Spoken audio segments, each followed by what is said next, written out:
Good evening, Santa Cruz. Welcome to Voices from the Village, community television's longest-running public affairs talk television program.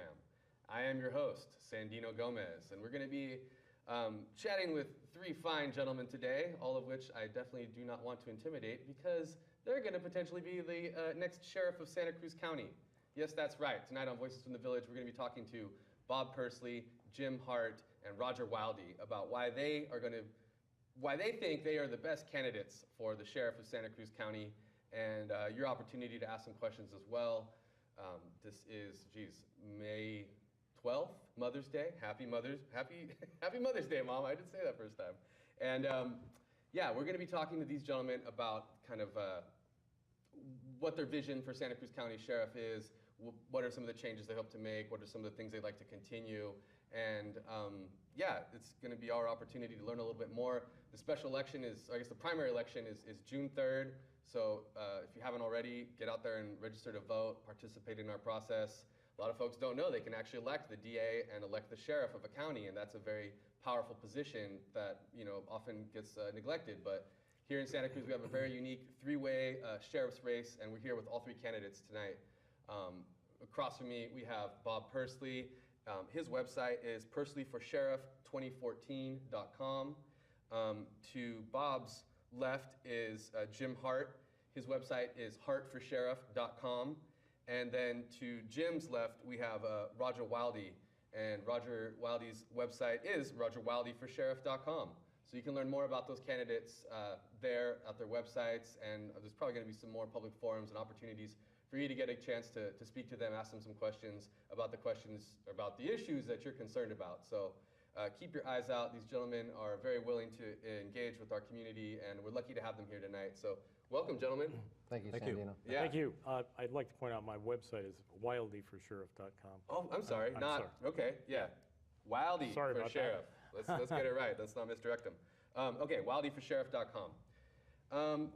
We're going to give you guys a chance to do some opening statements here, so why don't we kick it off with Bob, right across from me. Why don't you just tell the people why you think you're the best candidate for sheriff and why should we vote for you?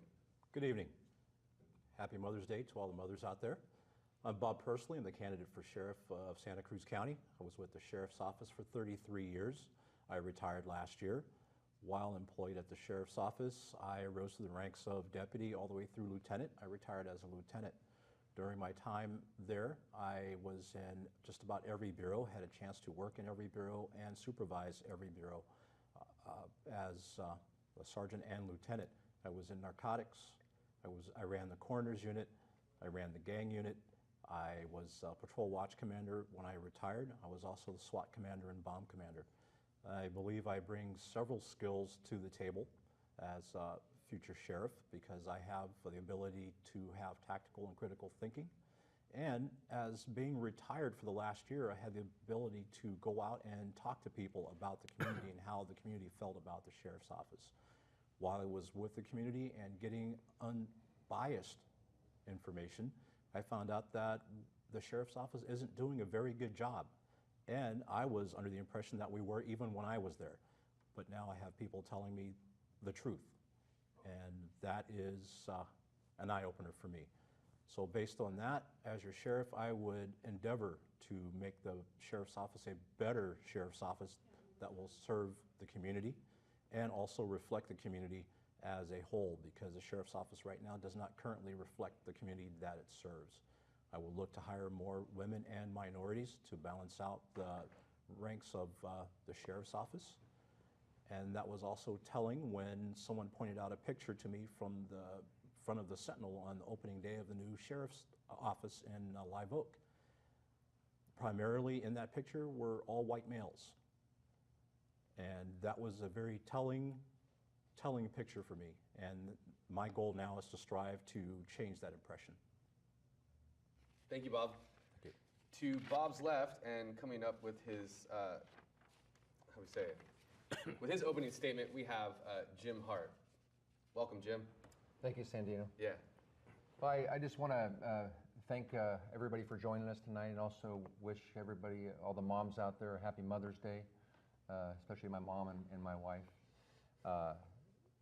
It's And I appreciate you having us here today. Yeah. I grew up here in Santa Cruz, and I've been here my whole life. I graduated from Harbor High School and went on to the University of Nevada, where I graduated in 1988.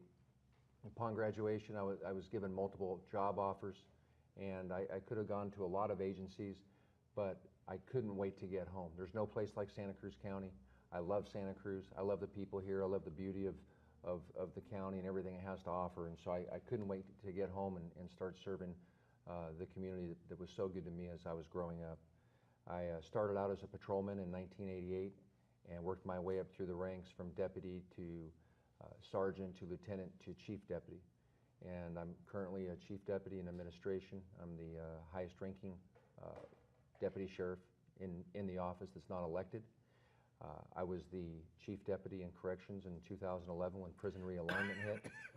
And that wasn't a law that we asked for. That was a law that was given to us. That was passed down from Governor Brown's administration. And it was my job to come up with a thoughtful response to prison realignment. I worked very, very hard with my staff, and we came up with a very thoughtful plan that created bed space, but did not force us to build more jails, which I thought was a critical piece to our plan. I looked at everybody that was in custody. I looked at the number of misdemeanants who were in custody, and I found out that we had 23% of our inmate population was there for misdemeanors.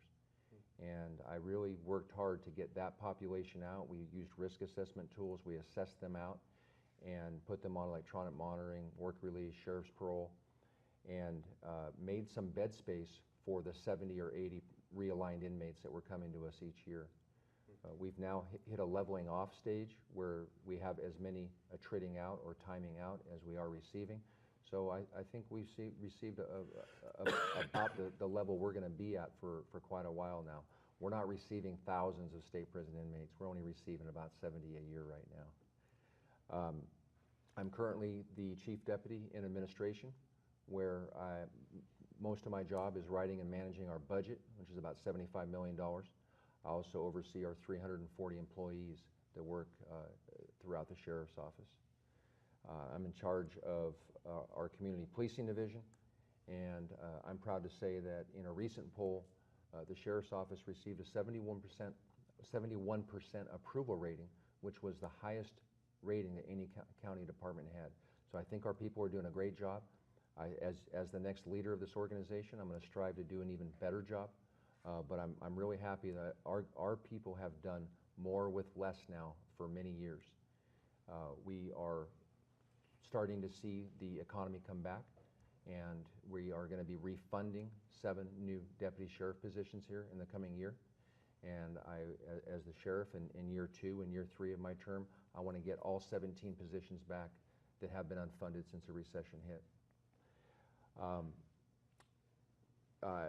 I feel like I'm best qualified for this position for a number of reasons. I'm the only one, or the only candidate who has worked his way up through the ranks and continuously worked for the sheriff's office for the last 26 years, and the only one to work up to the position of chief deputy. I'm the only one to have managed and written the entire budget. I've shown that I have the ability to take a large-scale project such as prison realignment, such as the building and construction and management of that project of our new headquarters out in Live Oak. And I'm the only one that's been able to show that I can start that project, carry it all the way through to completion. I'm also the only candidate that's supported by our Deputy Sheriff's Association, our Correctional Officers Association, the 2 previous sheriffs, Sheriff Wowak, the Police Officers Association.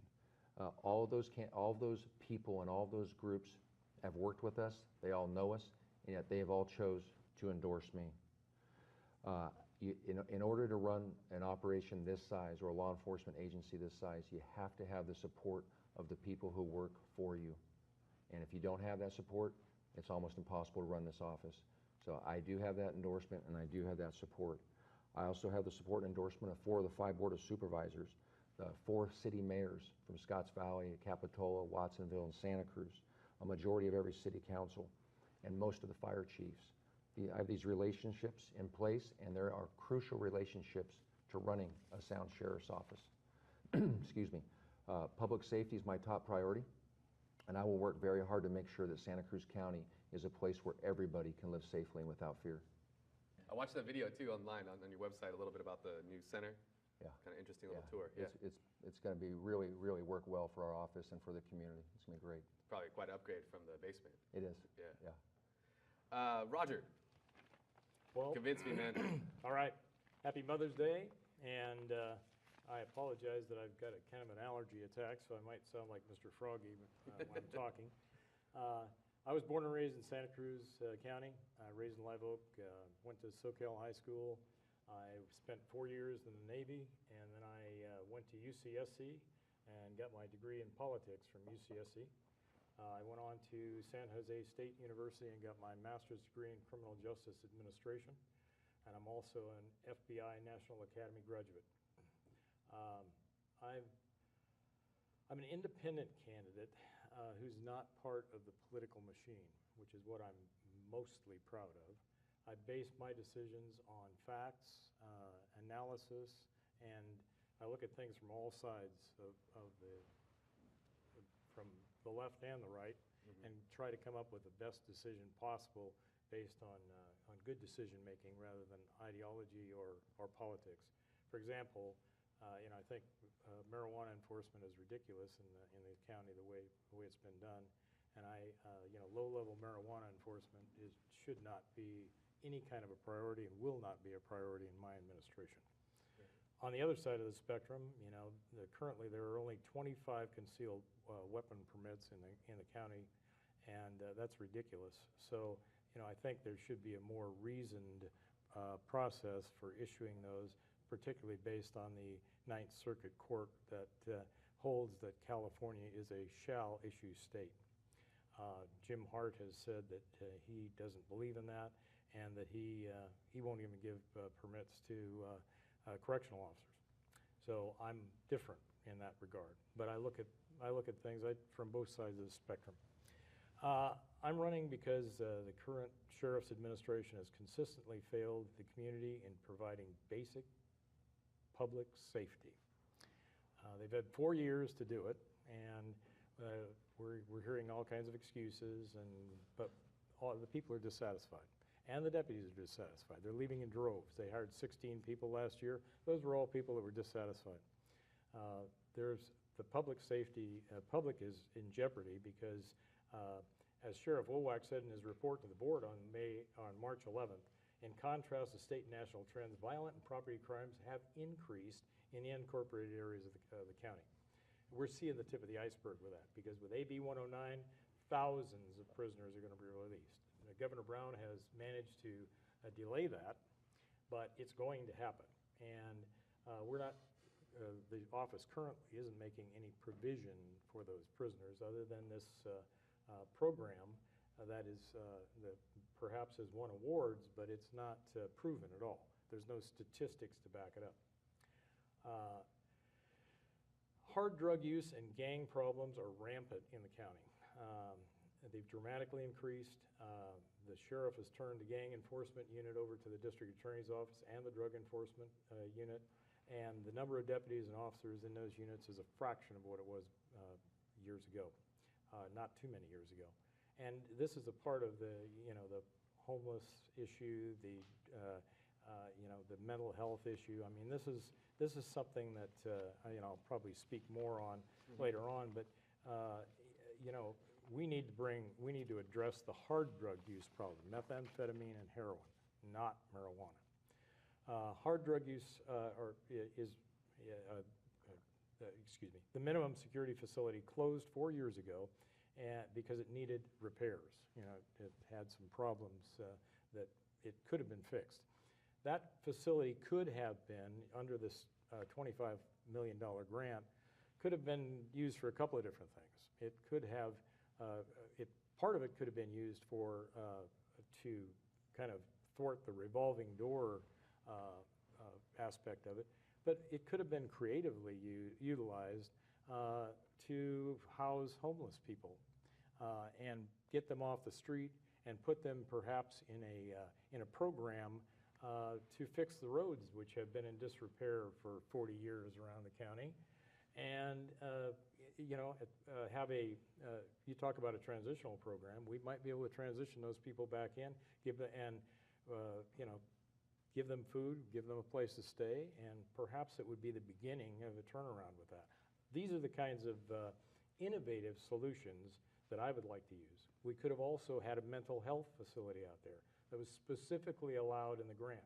Instead, we have a severe mental health problem in the county that no one is addressing. The mental health system is broken. We need creative solutions, not excuses. This administration always has a problem for every solution.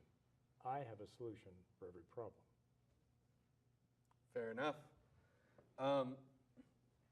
One of the questions I had sent to me that kind of activist friend of mine was asking about, heard I was going to do the show, so I've been kind of asking my friends and compatriots about questions to ask. And since you brought up homelessness, I just wanted to ask about kind of how you see that as a public safety issue, or as a public health issue, as a mental health issue. I mean, there's lots of ways to look at homelessness. I believe personally, like, people are often, the homeless or houseless community is often scapegoated for problems that I don't think they really created or had a hand in any way, but are now trying their best through various ways to deal with it. So one of the things that has come up as an idea for kind of addressing the homeless issue, and that has worked in other communities, Portland, Oregon, various like towns in Washington, is a sanctuary camp. And there actually is a local movement, folks trying to hold meetings, work with social service providers, work with law enforcement to establish a sanctuary camp. So maybe we could just go do a quick round and just touch on the homelessness issue and how you see it related to your job as sheriff, and maybe even state whether you do or do not support a sanctuary camp or some kind of model that could be creative, a creative solution to houselessness and homelessness. And why don't we start, since you brought it up, we'll go back around the other way. Okay. Yeah, maybe just 2 minutes or so, not a... Okay, drugs, gangs, mental illness, and homelessness are intertwined. There's been so much talk about the needle exchange, we get bogged down with that. This is basically a health issue, not a law enforcement issue. It's a symptom of the problem, not a root cause. So there's absolutely no scientific way to evaluate the needle exchange program. There were 4,754 needles found in the past 17 months. We might do one-to-one needle exchange, we might mark the needles, but it's still going to be enabling the drug users. And I question whether the large amount of money that's spent on that couldn't better be spent for what I'm saying of creating a place. And I'm not a favor of what they call a sanctuary camp at all. But we could do something, even with this grant, which perhaps is locked in tight right now. But I mean, the jail farm would be a perfect place to put Quonset huts up, or have a tent city and do what I'm saying. Maybe have these people fix the roads. How many people in the county are tired of their roads being bad? And it might be a way to solve that problem and start helping the homeless as well. But we need to bring back the drug and gang units, because mentally ill people tend to self-medicate, and that is a part of the problem.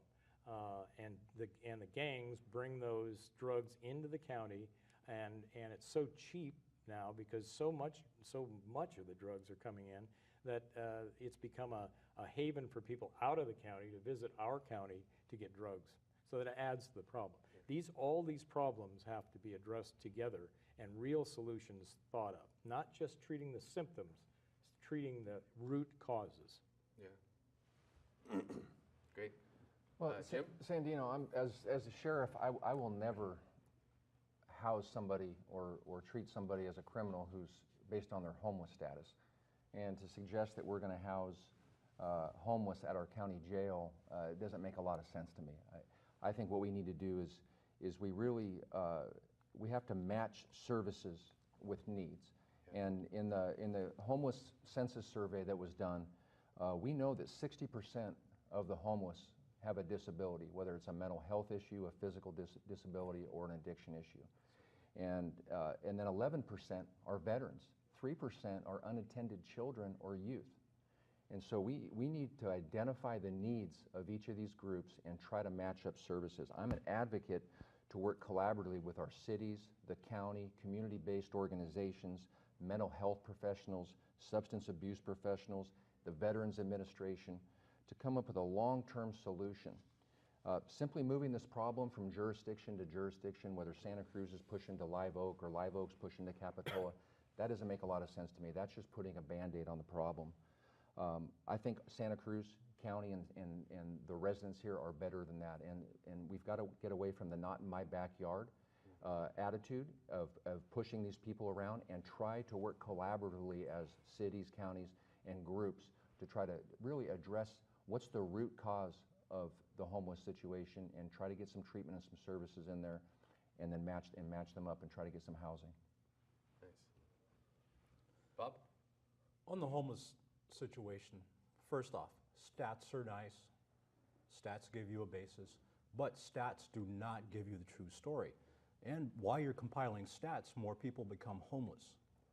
Instead of getting out there on the ground, sitting down, talking with them, actually finding out what the cause and effect is as far as what caused them to be homeless in the first place. Start finding those people, assisting them first. If you start a move right away, instead of collecting stats, guess what? Things happen.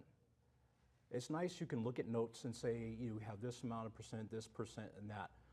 We spend too much time worrying about what the stats are instead of actually getting on the ground and taking care of the problem. As far as having sanctuary camps, I'm all for that. But sanctuary does not mean you're free from following rules. No, certainly. Once you have a camp established, that you have to maintain order in those camps.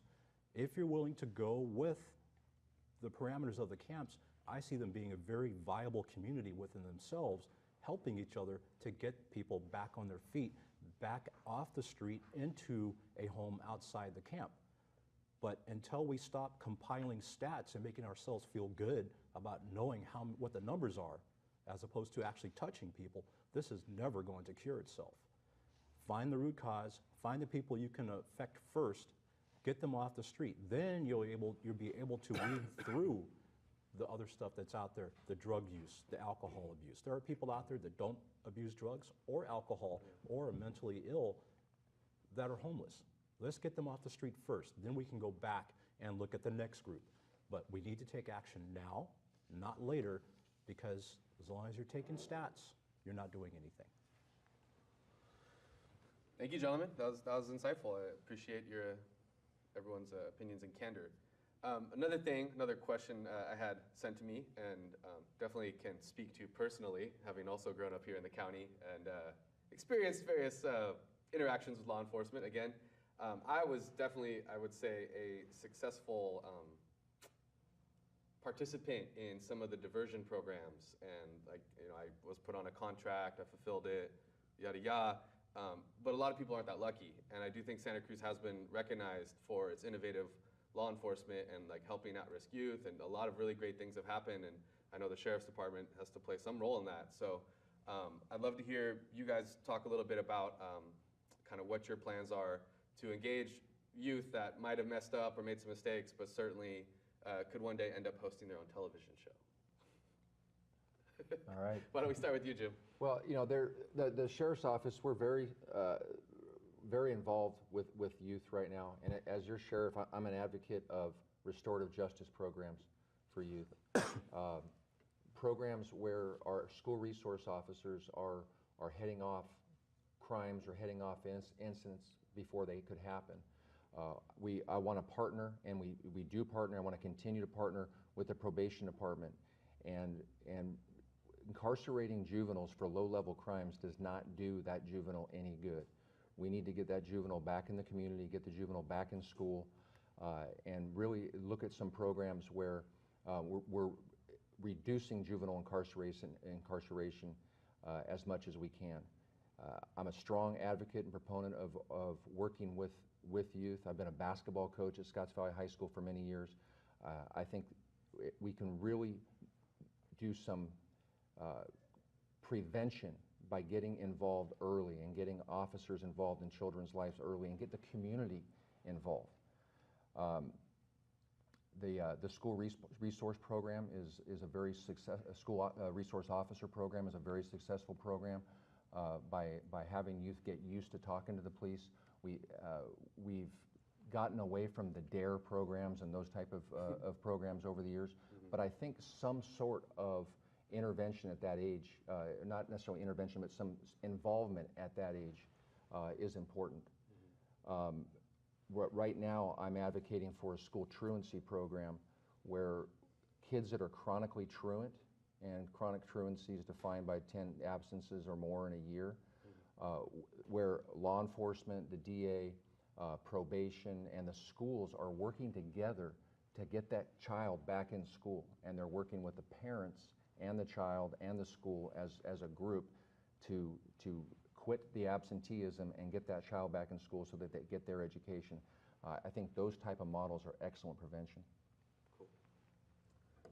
Bob, how would you work with the youth of our county to? Jim briefly touched on it, but I'm going to expand on it.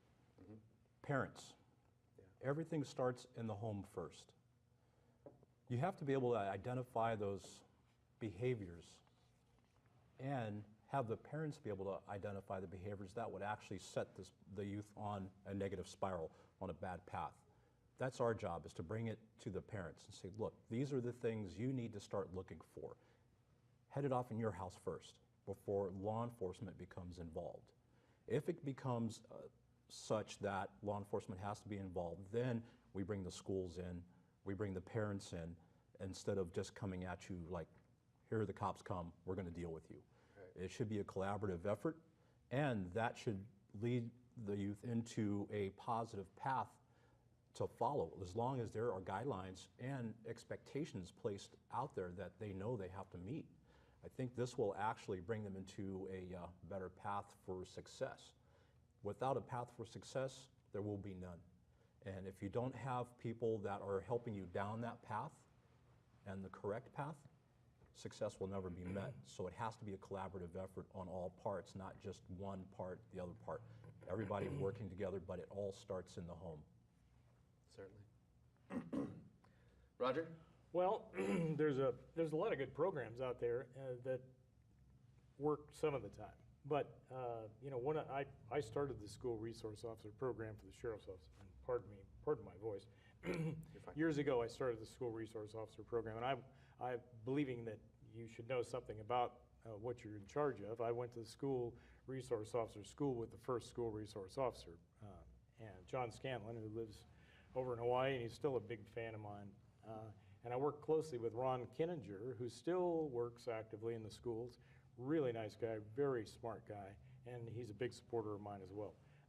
And I believe in innovative solutions, again, going beyond these programs. When I started the school resource officer program, I thought that it was not a good thing, because I figured having a cop on campus was going to scare the kids. Nothing could be further than the truth.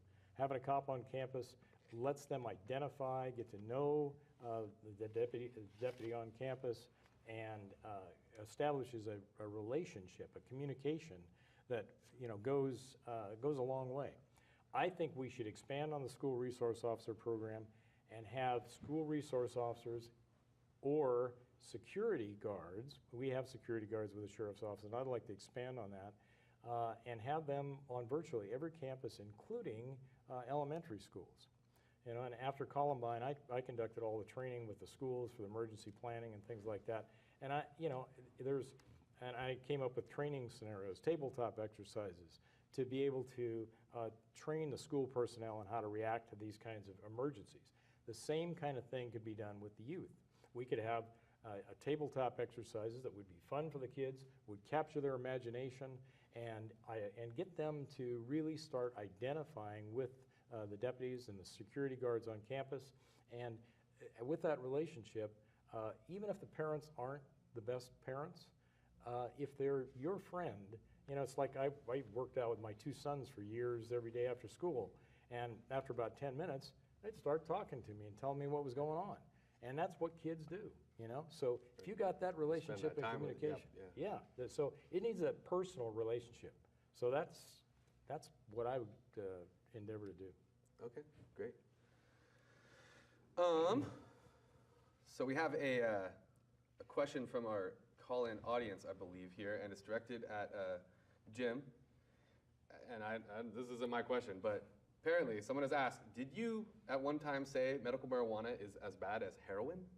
And could you talk a little bit about marijuana enforcement? Maybe we could even go around the table there. This is just something that someone said, so don't look at me here. But kind of, would you talk a little bit about like maybe the drug war and your stance on medical marijuana and kind of how it relates to the rest of the drug war? Sure. Yeah, I've never said medical marijuana is worse than heroin or the same as heroin. I'm not sure where that came from. We got to fact check these people. Yeah, exactly. In the 90s, I did work on narcotics teams and I did work marijuana enforcement. The times were different then. The laws were different. The times have changed.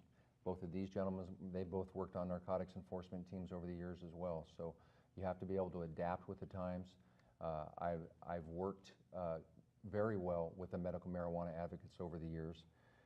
I will always follow the law. There's a new county ordinance that was just enacted that limits the number of plants somebody can grow and the square footage. I will always have my deputies follow that. I'm not interested in investigating any of the dispensaries or any of the medical marijuana community, period.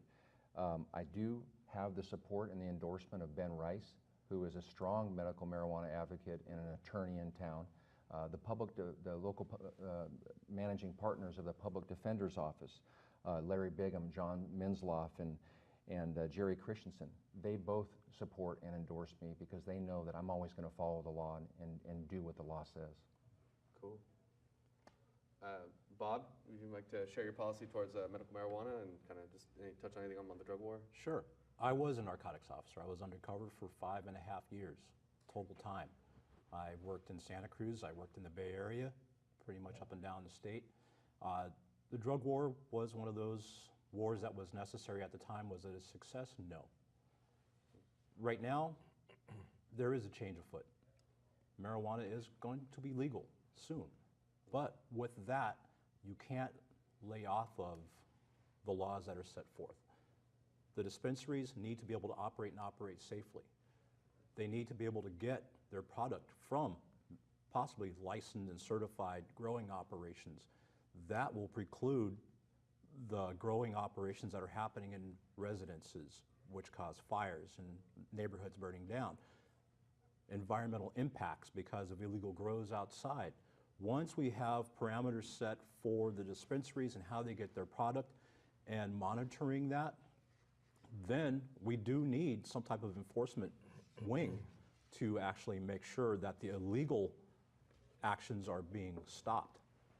What that will do is bring some legitimacy, more legitimacy to what the dispensaries are trying to do by getting people their medicine who need it, by being able to get that product to dispense legally, and keep an eye on it. It's like saying, okay, alcohol is legal, but we're not going to enforce drunk driving laws. It doesn't make any sense. So as far as saying we're not going to enforce marijuana laws, I think that's kind of a misnomer. You have to look at, there needs to be some type of enforcement on certain actions and certain laws that will still probably be in place. But as far as the dispensaries, I would look forward to working with the collaboratives as law enforcement to make sure that they're able to stay in business, and why not have Santa Cruz be the role for the United States as opposed to Colorado? Santa Cruz should have been first at this, but we're not. But we can make it better once someone else, we see their mistakes and we can correct them and move upon them and make it a lot better. Certainly. I think it was Proposition 19 in California, previous election cycle, got 48%, something like that. A very, very narrow defeat. And Right. certainly, yeah, and since that time, Colorado, Washington, it's a change in times. Change in times. Yes. Roger, you want to just touch a little bit on medical marijuana? And Sure. Well, my feeling is that enforcing low-level marijuana laws is absolutely ridiculous. In this county, it's I was born and raised here, and I know how marijuana-friendly this community is, and I believe in enforcing the law according to community standards. And it's quite clear that the community standards of this county are friendly towards marijuana. So, if it's a drug cartel, if they're destroying the environment, if they're on somebody else's property stealing water or something like that, then yeah, I think the laws should be enforced. But other than that, no. And I heard this same statement that Jim Hart made before as well. And I don't know, by his own admission, he worked in narcotics or enforcement or drug enforcement, mostly marijuana enforcement, for 10 years. He was, in 1992, he arrested Mike and Valerie Corral for 5 plants. In 2001, supervisor for marijuana enforcement team, stated that in court that he believed it was a felony to cultivate marijuana whether you have a prescription or not. At a forum with Zach Friend, when asked his position on marijuana, he said he's tired of the permissiveness in Sacramento and that he'll bust everybody who is not in compliance with federal law. I'm not a big person, and I believe in the Constitution, and so I don't really believe in working with the feds if we don't have to, and what we don't need to work with them on. There are another aspect of this is the incarceration. You talk about reducing incarceration in California. There are approximately 1,500 inmates incarcerated in state prisons for marijuana-only offenses. This costs $50,000 per year per inmate for an annual cost of $75 million. This is from the grand jury report from 2010-2011. Approximately $1,360,000 are spent on marijuana arrests, prosecutions, and convictions in a single year in Santa Cruz County. And that's from the same grand jury report. Many of the convictions over the years have been for low amounts of marijuana plants, sometimes only a single plant. Now, if you think that Jim Hart is going to change that, I'd be very surprised, but I will. Fair enough. Sandino, since Mr. Wiley's quoting things that I've allegedly said, I'd like to respond to that. Go ahead. That what he just said is an absolute untruth. I never said that. I've held the same message in this campaign now for over 70 days, and it's the same message every time, everywhere I go. I've never said that I will follow federal law, so I'm not sure what he's talking about there. I'm very aware of our current policy. We do not have a single person working marijuana enforcement in our office. And as the administration chief, I dictate a lot of that policy. As the sheriff, I will dictate all that policy. But those untruths, that's just spreading fear among community members when those types of things are said. That was never said. And I just want to be clear that I will always follow the law.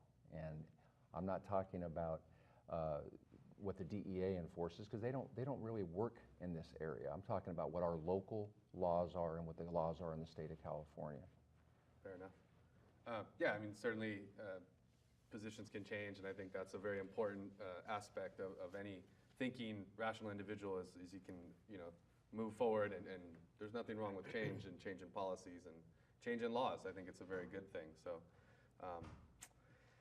speaking of change, something I've noticed here in the Santa Cruz community growing up has, for lack of a better term, I'm going to call the browning of our town. And, Bob, you touched on it a little bit, that the Sheriff's Department doesn't necessarily reflect what our community looks like, and not through any intentional policy, certainly, but just by the nature of the institution and the slow change that we've been making as a nation towards a society where everyone really is equal. We are all treated equally under the law, where we are all given access to the same kind of opportunities. And I've just seen this town really change in terms of who lives here, and I'm kind of curious what you, as sheriff candidates and as a sheriff, if you were, how would you engage the Latino community and work to kind of address some of the problems?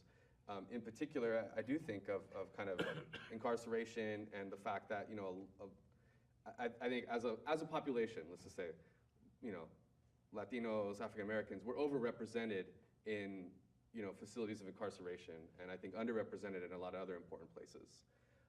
So I'm just curious how you would work with the, in particular, the Latino community, because I think it's one of the largest immigrant communities. But speaking of immigration as well, I wanted to ask you all point blank as well about whether you support the Secure Communities program. And Roger had written in some of his campaign literature about not wanting to enforce strict letter of the law immigration policy, which I believe was a reference to the Secure Communities program, which has deported people, including people I know, and has really destroyed families. I mean, I think it's beyond you guys' control, but Obama's policy on immigration, I think, has just been really criminal and really a shame. He's deported more people than any other, president in the history of this nation. And it's, I think, something very much at the forefront of a lot of, migrant and Latino families in our community. So I just want to ask you guys kind of how you plan to engage some of those issues. And I know we touched on a little bit at the forum, but I actually didn't get to hear that question. Those responses, I got a phone call, so I had to step out. But I'd love to hear you guys talk a little bit about your plans to engage the immigrant community, and in particular the Secure Communities program, because I do think it's incredibly harmful for our county. And why don't we kick it off with Bob?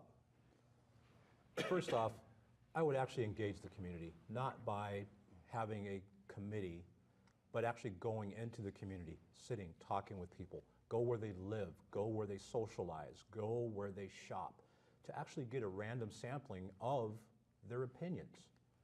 Find out what they're thinking, find out what they think of the sheriff's office, find out what they think about immigration, how that affects them, and then take all of that information and try to formulate a plan with the help of the community to make it a little bit better place for them to live and be able to live without fear of some type of enforcement action being taken upon them just while they're going to the grocery store, or being afraid to talk to law enforcement when crimes do happen and they're a victim of crime. They're already wary of law enforcement as it is. We need to be able to soften that and create a bridge so they can come across and talk to us. As far as the secure communities, unfortunately that is federal law.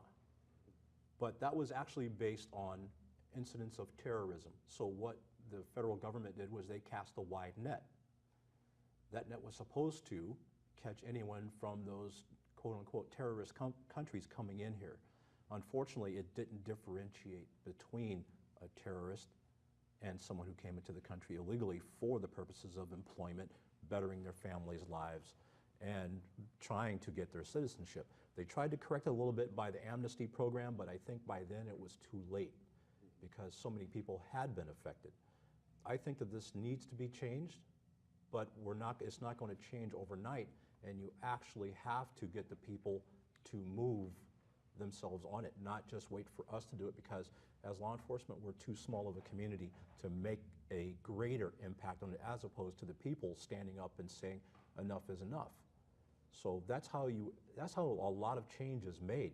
I'm not talking about overthrow of the government. I'm not talking about actually standing up and say, I knew you were waiting. Oh, man. But actually stand up and be counted and say, this has to stop. We have to look at what the intent was and maybe go back to that intent. Restart the amnesty program, rebuild it so it actually does work and it works efficiently, and give people that ability. I mean, they're moving now toward driver's licenses. This will actually stop a lot of that activity from happening because, one, if you're stopped and you have a driver's license, there's no more crime other than writing you a ticket for what you got pulled over for, as opposed to arresting you for operating a motor vehicle without a driver's license. So California is actually starting to whittle away at all of the causes that would have people arrested and deported. Now, when you get into the violent crimes, you get into the sexual assaults, the normal assaults, all of that, then that's a whole different ball of wax.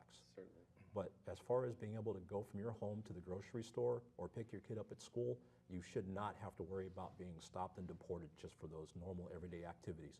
I say California is moving that way to help that.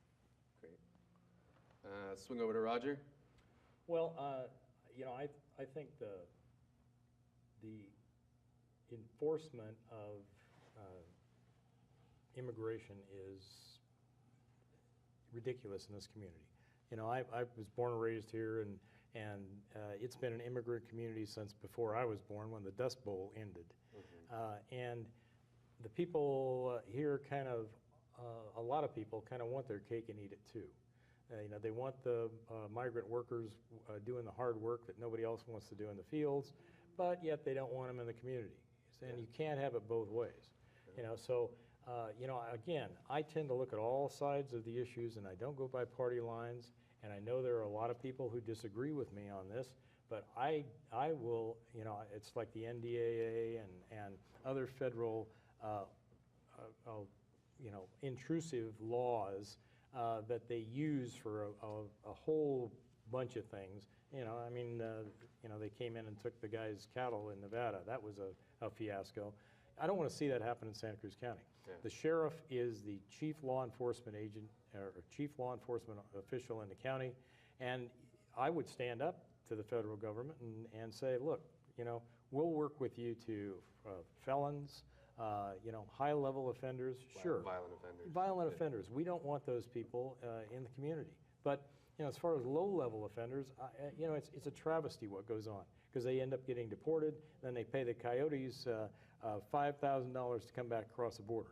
I know people that do that. Yeah.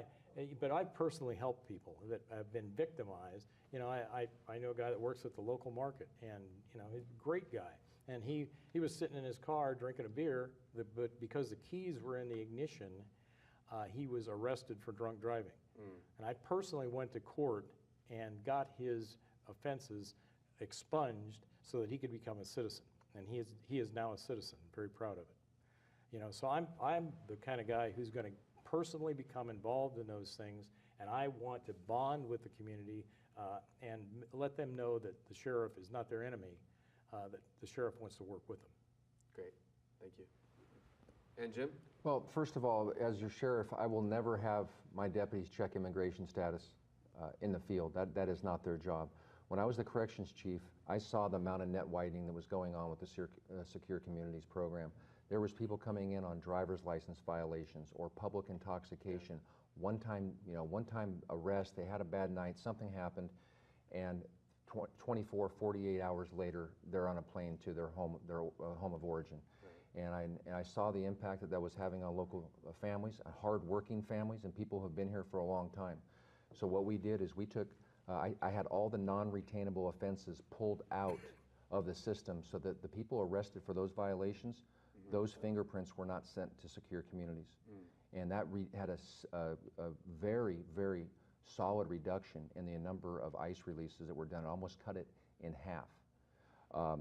The other thing that people, that I will never, and I really advocate for through our community policing division and talking with the police departments in our local communities, is that we will never check the immigration status of a victim of a crime. So people from wherever they're from need to feel comfortable in calling us and reporting a crime so that they will not be further victimized.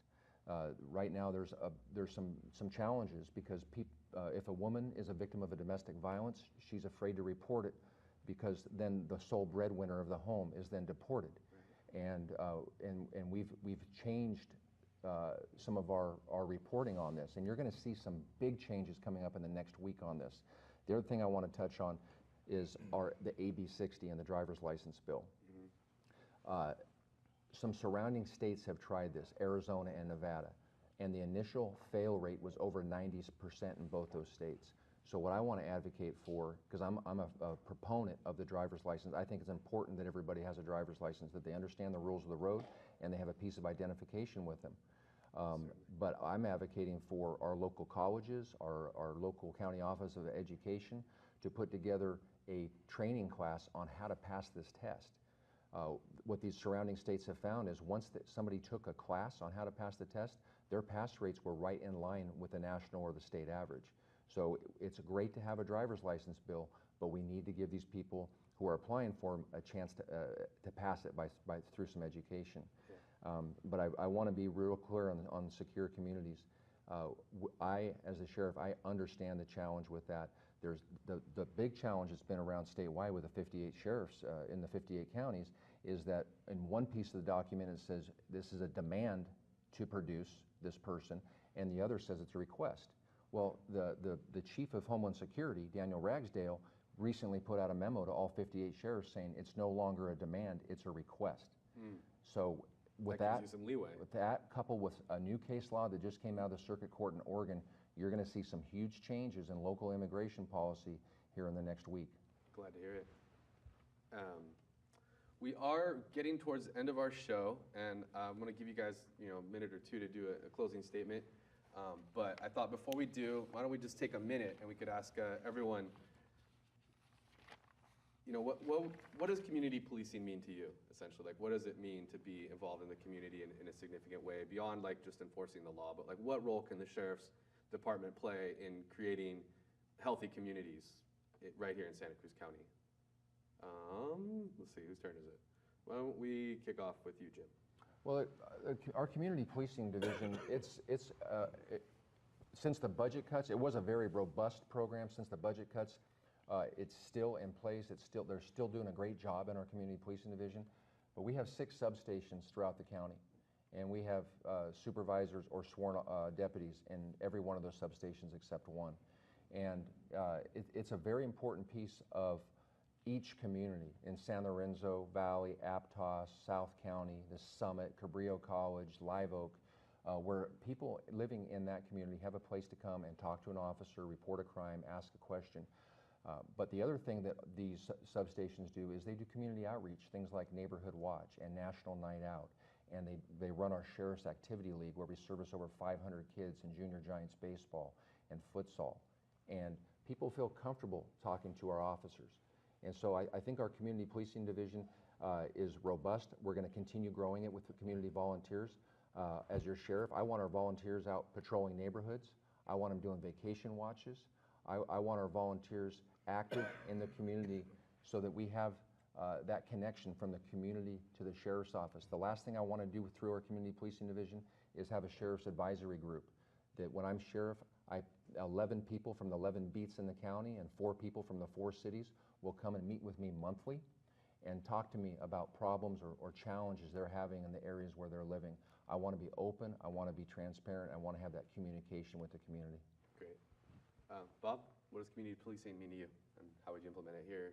We only have about a minute or so for these responses, because I want to give you guys time for your last statements. Great. First thing, I don't believe in a cop in a box. It's nice for a place for the community to go if they have to. That deputy in there or the sergeant in there needs to be out into the community, not wait for the community to come to them. People want to see someone in uniform in their car, in their neighborhood. They want to know who that person is in that car. And as your sheriff, I would demand that that person in the car get out of the car, talk to people, go to where the people go and find out what's going on, as opposed to having someone come to me on a group once a month. All of my deputies should know what's going on in the streets all of the time, as far as the community sentiment, how they feel we're doing our job. We shouldn't have to phone them with robocalls to get a survey and get a 70% approval rating, which I think is poor. The deputies should be out there talking to the community, find out what they need, what we can do to help them, and make them feel safe where they live. Great. Roger? Well, I think the important thing about community policing, what I'm going to do is become personally involved in this. Community policing is, for a long time with our office, has been just used as a platitude. They say they're involved in community policing. They really don't even know what community policing is. Community policing is getting members of the community to become involved with you, establishing that communication, and then coming up with innovative, non-traditional law enforcement methodologies to address real problems. But our office at the current time doesn't ask people what the real problems are. Mm-hmm. They don't ask the deputies what the real problems are.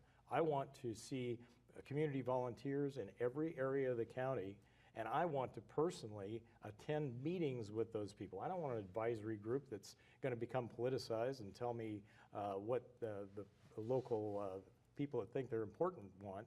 I want to know what the citizens themselves want, and I want to be personally involved in coming up with innovative solutions. So yeah, that's what a leader does. Cool, great. Well, we have almost come to the end of our show. I want to thank Bob, Jim, Roger for coming down, sharing your positions. And why don't we just take a minute each for closing statements. Tell the public anything you didn't get a chance to say, and why should we vote for you? Why don't you kick it off, Bob? Once again, I'm Bob Pursley. I'm running for sheriff of Santa Cruz County.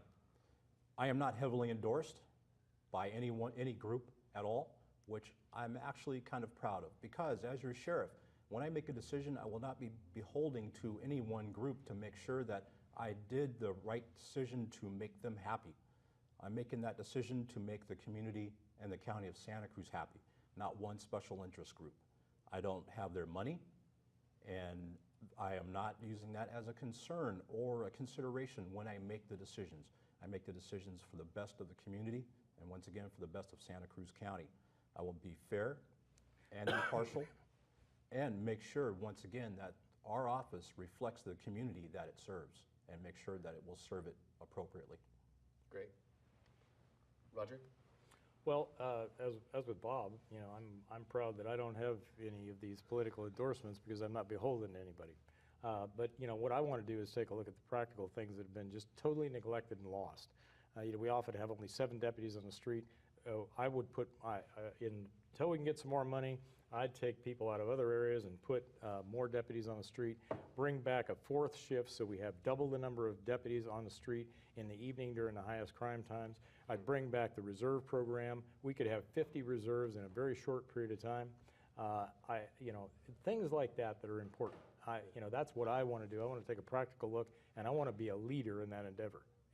I'm going to be the leader, not someone who just goes along with a program or does what's righteous. I'm going to do what's right. Great. And Sergeant, really quickly, go for it. So I love this community, Sandino. This community is a wonderful place to live. I've worked at the Sheriff's Office my entire adult life. I love this office. Our office is doing a fantastic job, and as your next sheriff, we're going to do even a better job. I have a lot of endorsements. I'm endorsed by a lot of groups. The deputy sheriffs, the correctional officers are behind me, and I think that's what matters, is the groups that will be working for me are behind me. Great. Thank you so much. This is from the Village. I'm Sandino Gomez here with Bob Persley, Roger Wild. Third vote for the person you thought would represent you the best.